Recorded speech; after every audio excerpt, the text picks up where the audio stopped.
Selamat hari Minggu semuanya, Shalom. Pada kesempatan ini saya mau sampaikan pesan Tuhan tentang hal berpuasa. Ya. Hal ini menarik perhatian ketika dalam road trip kemarin ada kesempatan di mana mendadak saya harus mengajar di ibadah doa pagi tentang kuasa daripada puasa tersebut. Nah, yang menarik adalah bukan kesempatannya, karena memang secara sensasi luar biasa. Saya harus melayani ibadahnya jam 5 pagi dan posisi di Tawangmangu. Jadi udah dingin jam 5 pagi pula ya. Dan yang menarik pada sesi itu adalah pertanyaan-pertanyaan setelah materi itu disampaikan, di mana rupanya dari sekian ratus peserta yang hadir, ya saya setelah pagi itu close sesi, saya bilang ke istri, saya baru ini ngalami Zoom itu 187 orang yang attend hadir. Ya. Tapi yang disayangkan gini, kita ini kan hari ini 14 gitu ya, 14 saja dengan admin double gitu.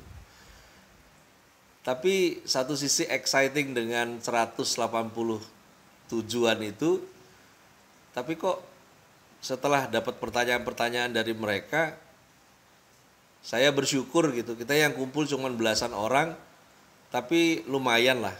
Ya, saya pakai bahasa yang lebih jalanan aja lah kali ya. Kayaknya mendingan 14 orang yang cerdas daripada 187 yang on gitu ya. Ini aduh ngeri banget gitu. Dimana 187 ini punya pemahaman yang sangat mengerikan tentang puasa ya. Dimana mereka, saya firm lah dari pertanyaan-pertanyaan mereka itu, bahwa ya ini on secara rohaninya orang-orang yang dapat disimpulkan memanfaatkan Tuhan melalui puasa. Kurang lebih begitu. Jadi melalui puasa bisa bikin begini, bisa bikin begitu yang mereka mau. Ya kalau dibuat kesimpulannya adalah dengan berpuasa kita bisa ngatur Tuhan, gitu kurang lebih. Nah, namun pada kesempatan ini ulasan yang berbeda dari apa yang saya sampaikan kemarin. Ulasan ini kiranya boleh yang pertama mengingatkan kita masing-masing. Yang kedua mencerdaskan kita juga tentang perihal puasa. Ya, tentunya adalah puasa yang Tuhan kehendaki. Ada dua catatan di Alkitab yang kita bisa jadikan patokan mengenai puasa secara filosofi dan esensi nilai. Yang pertama adalah puasa dalam Perjanjian Lama, yang kedua adalah puasa dalam Perjanjian Baru. Nah, yang pertama puasa Musa, ini dalam Perjanjian Lama. Musa itu tercatat 40 hari 40 malam tidak makan dan tidak minum. Keluaran 34 ayat 28, dan Musa ada di sana bersama-sama dengan Tuhan 40 hari 40 malam lamanya, tidak makan roti dan tidak minum air, dan ia menuliskan pada loh itu segala perkataan perjanjian, yakni ke-10 firman. Ini narasi yang pertama ya, dari Perjanjian Lama tercatat ya, diarahkan Tuhan untuk menulis 10 perintah Allah dan ketajaman untuk bisa terhubung dengan koneksi yang tidak terputus dengan Tuhan, berpuasa dia 40 hari 40 malam. Nah, yang kedua adalah puasa hari raya pendamaian. Ini adalah puasa wajib yang masih dilakukan sampai hari ini oleh orang Yahudi. Ya. Jadi buat Yahudi masih wajib. Tapi Anda jangan ikut-ikutan, nanti kamu jadi Kristen kadrun. Imamat 23 ayat 32. itu harus menjadi suatu sabat, hari perhentian penuh bagimu. Dan kamu harus merendahkan diri dengan berpuasa. Mulai pada malam tanggal 9 bulan itu. Dari matahari terbenam sampai matahari terbenam. Kamu harus merayakan sabatmu. Ya. Ini adalah puasa hari raya pendamaian yang diatur oleh aturan main yang Tuhan sendiri membuatnya. Nah, kemudian narasi yang ketiga tercatat puasa Daud. Tidak makan dan semalaman berbaring di tanah. 2 Samuel 12 ayat 16, lalu Daud memohon kepada Allah oleh karena anak itu. Ia berpuasa dengan tekun dan apabila ia masuk ke dalam, semalam-malaman itu ia berbaring di tanah. Ini bukan puasa yang diperintah Tuhan, namun ini puasa sebuah sikap perkabungan dari permohonannya kepada Tuhan untuk kesembuhan anaknya. Puasa Daud. Silahkan kalau ada di antara Anda yang mau ikut-ikutan puasa Daud, nggak makan, terus kemudian ke halaman depan rumahmu berbaring di tanah. Semoga nggak dianggap orang gila nanti, ya, karena situasinya berbeda dengan kondisi Daud pada saat itu. Nah, kemudian yang berikutnya, maka bangunlah ia. Nah, ini puasa Elia ya, dari 1 Raja-Raja 19 ayat 8. Maka bangunlah ia lalu makan dan minum, dan oleh kekuatan makanan itu ia berjalan 40 hari 40 malam lamanya sampai ke gunung Allah, yakni Gunung Horeb. Ini puasa Elia 40 hari. Jadi bukannya 40 hari 40 malam tidak makan, tapi 40 hari 40 malam tidak berhenti jalan. Saya nggak tahu di antara Anda mungkin ada yang kuat bisa lakukan ini karena apa? Kalau orang Ambon bilang parjalan pardidu, ya, tukang bajalan, mayare. Jadi silakan puasa Elia. Siapa yang suka jalan, ya, jalan terus 40 hari 40 malam. Nah.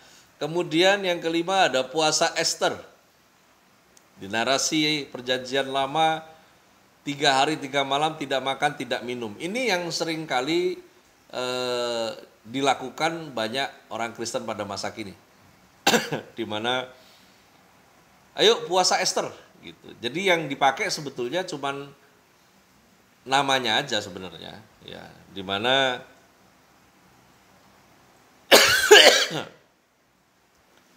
puasa Ester ini sebetulnya punya tujuan khusus pada saat itu, di mana ketika Ester menjadi ratu, lalu kemudian orang Yahudi berada pada ancaman pembunuhan penindasan, pamannya Ester mendatangi Ester untuk supaya Ester mendatangi raja, sehingga pemerintahan atau yang berpengaruh pada pemerintahan pada masa itu mengurungkan niatnya untuk melakukan penindasan terhadap orang Yahudi. Namun untuk Ester bisa bertemu raja, tidak bisa inisiatifnya Ester. Jadi harus raja yang memanggil. Nah, dalam urusan inilah Ester berpuasa, memohon kepada Tuhan supaya raja berkenan memanggil dia. Jadi harus ngerti sejarahnya, ya. Jangan cuma ikut-ikutan 3 hari 3 malamnya nggak makan nggak minum. Nah, lalu kemudian yang berikutnya ada puasa Ayub. Ayub 2 ayat 13, lalu mereka duduk bersama-sama dia di tanah selama 7 hari 7 malam. Teman-temannya Ayub maksudnya. Seorang pun tidak mengucapkan sepatah kata kepadanya, karena mereka melihat bahwa sangat berat penderitaannya. Ini puasa ngomong. Buat yang cerewet mungkin perlu supaya otot mulutnya istirahat, ya. Puasa Ayub 7 hari 7 malam tidak bersuara. Nah, lalu ada puasa Daniel, ya. Puasa Daniel itu session yang pertama adalah 10 hari hanya makan sayur dan minum air putih. Mungkin ini silahkan kalau mau di aplikasi kepada Anda yang bobot berat tubuhnya kelebihan, ya. Kalau ada orang bilang kelebihan dosa, mungkin Anda kelebihan berkat. Nah, ini makan sayur, minum air putih.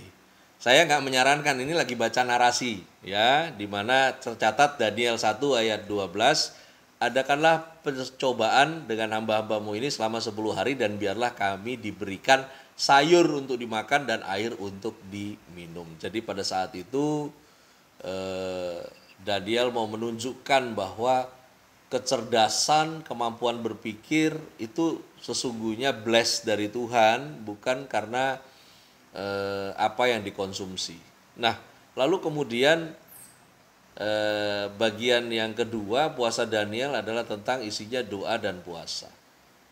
Di mana Daniel 9 ayat 3, lalu aku memarahkan mukaku kepada Tuhan Allah untuk berdoa dan bermohon sambil berpuasa dan mengenakan kain kabung serta abu.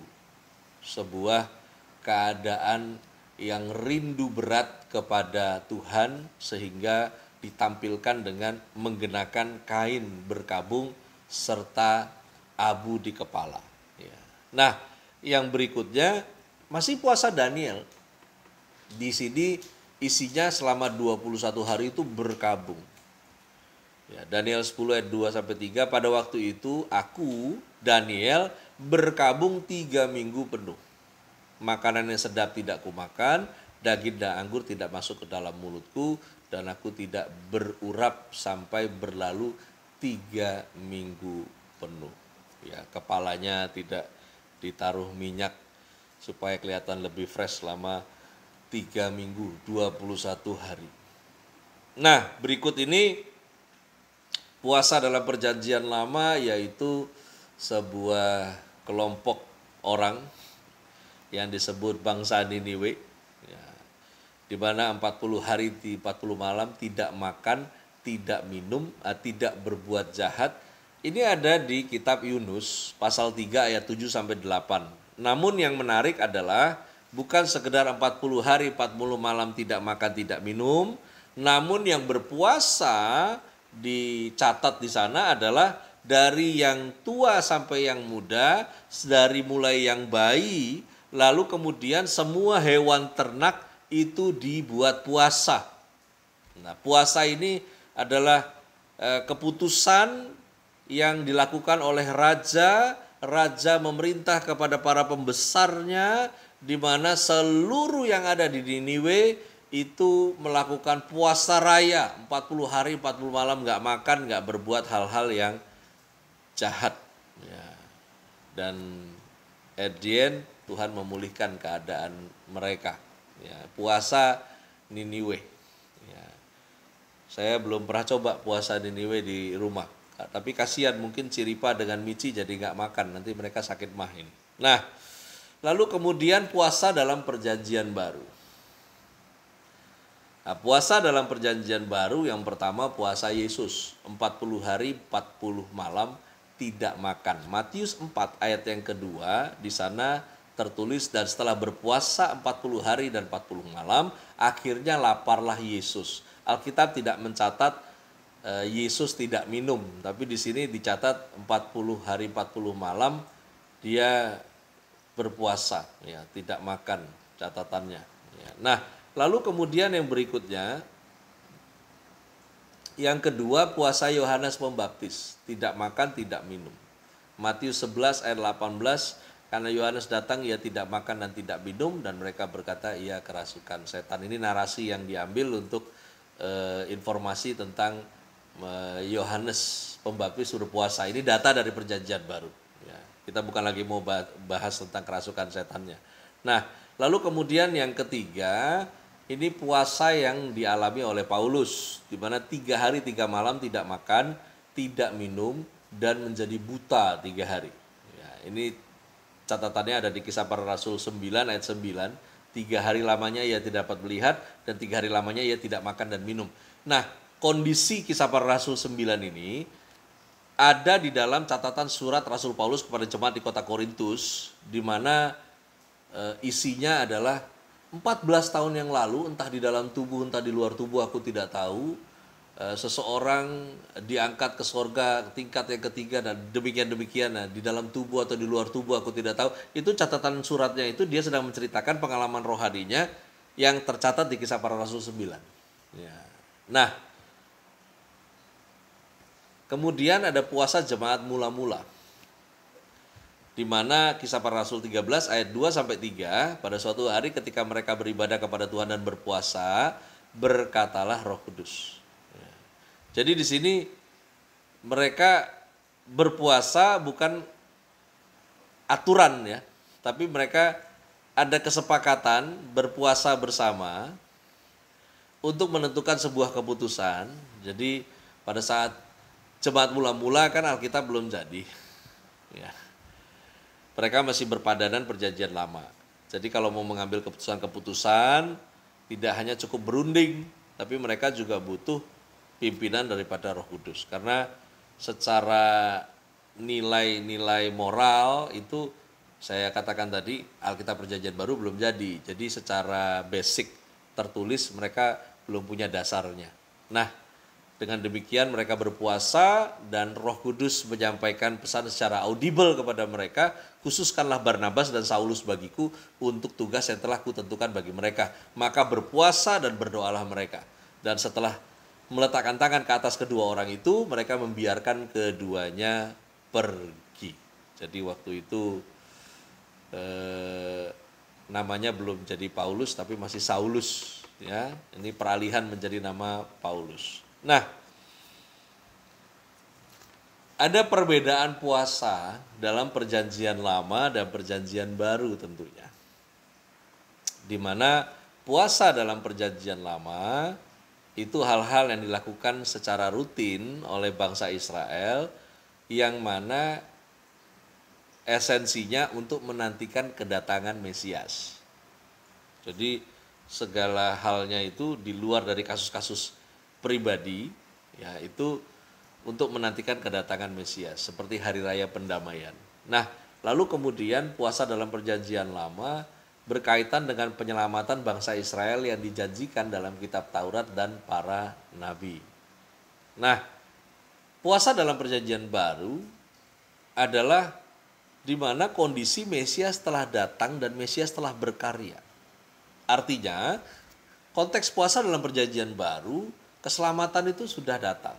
Nah, kita berpuasa bukan untuk keselamatan itu, tapi kita berpuasa untuk menjaga diri kita tetap berada pada keselamatan yang Tuhan berikan. Ya, nah, ada manfaat dan tujuan puasa tentunya.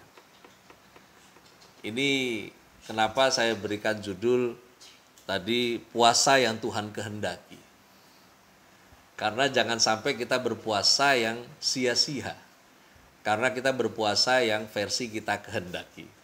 Ingat, ini bukan tentang tata caranya yang kita mau bahas, tapi ini tentang manfaat dan tujuan, niat dan nilainya. Nah, Yesaya 58 ayat 3 sampai dengan ayatnya yang ke-5. Mengapa kami berpuasa dan engkau tidak memperhatikannya juga? Mengapa kami merendahkan diri dan engkau tidak mengindahkannya juga? Sesungguhnya pada hari puasamu engkau masih tetap mengurus urusanmu dan kamu mendesak-desak semua buruhmu.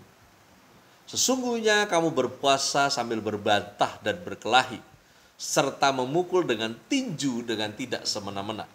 Dengan caramu berpuasa seperti sekarang ini, suaramu tidak akan didengar di tempat tinggi. Sungguh-sungguh, inikah berpuasa yang ku kehendaki dan mengadakan hari merendahkan diri, jika engkau menundukkan kepala seperti gelagah dan membentangkan kain karung dan abu sebagai lapik tidur. Sungguh-sungguh inikah yang kau sebutkan berpuasa, mengadakan hari yang berkenan kepada Tuhan. Saya lanjutkan ayat 6 sampai dengan ayat yang ke-7. Bukan berpuasa yang ku kehendaki ialah supaya engkau membuka belenggu-belenggu kelaliman dan melepaskan tali-tali kuk, supaya engkau memerdekakan orang yang teraniaya dan mematahkan setiap kuk, supaya engkau memecah-mecah rotimu bagi orang yang lapar dan membawa ke rumahmu orang miskin yang tak punya rumah. Dan apabila engkau melihat orang telanjang, supaya engkau memberi dia pakaian dan tidak menyembunyikan diri terhadap saudaramu sendiri. Ayat 8-10, pada waktu itulah terangmu akan merekah seperti fajar dan lukamu akan pulih dengan segera. Kebenaran menjadi barisan depanmu dan kemuliaan Tuhan barisan belakangmu. Pada waktu itulah engkau akan memanggil dan Tuhan akan menjawab. Engkau akan berteriak minta tolong dan Ia akan berkata, ini aku. Apabila engkau tidak lagi mengenakan kuk kepada sesamamu dan tidak lagi menunjuk-nunjuk orang dengan jari dan memfitnah, apabila engkau menyerahkan kepada orang lapar apa yang kau inginkan sendiri dan memuaskan hati orang yang tertindas, maka terangmu akan terbit dalam gelap dan kegelapanmu akan seperti rembang tengah hari. Ayat 11-12, Tuhan akan menuntun engkau senantiasa dan akan memuaskan hatimu di tanah yang kering dan akan memperbarui kekuatanmu. Engkau akan seperti taman yang diairi dengan baik dan seperti mata air yang tidak pernah mengecewakan. Engkau akan membangun reruntuhan yang sudah berabad-abad dan akan memperbaiki dasar yang diletakkan oleh banyak keturunan. Engkau akan disebutkan yang memperbaiki tembok yang tembus, yang membetulkan jalan, supaya tempat itu dapat dihuni. Mari kita simak.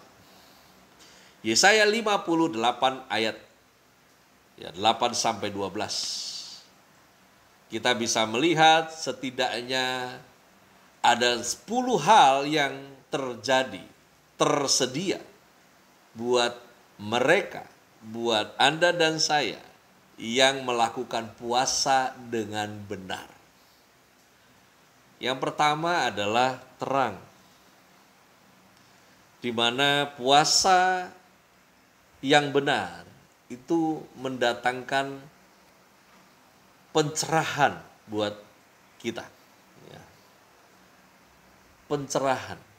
Yang nggak ngerti jadi ngerti. Ngerti apa? Tentunya jadi peka akan apa yang Tuhan inginkan. Ya, itu dia yang pertama. Pencerahan. Yang kedua adalah kesembuhan dari sakit yang menimpa. Dan ini tidak melulu tentang penyakit. Tidak melulu berurusan dengan tubuh, tapi juga berurusan dengan roh dan jiwa kita. Kesembuhan terjadi. Lalu kemudian ada kebenaran yang dinyatakan. Ya, saya pernah sampaikan righteous versus reality, bahwa kenyataan yang Anda hadapi bukanlah kebenaran yang hakiki.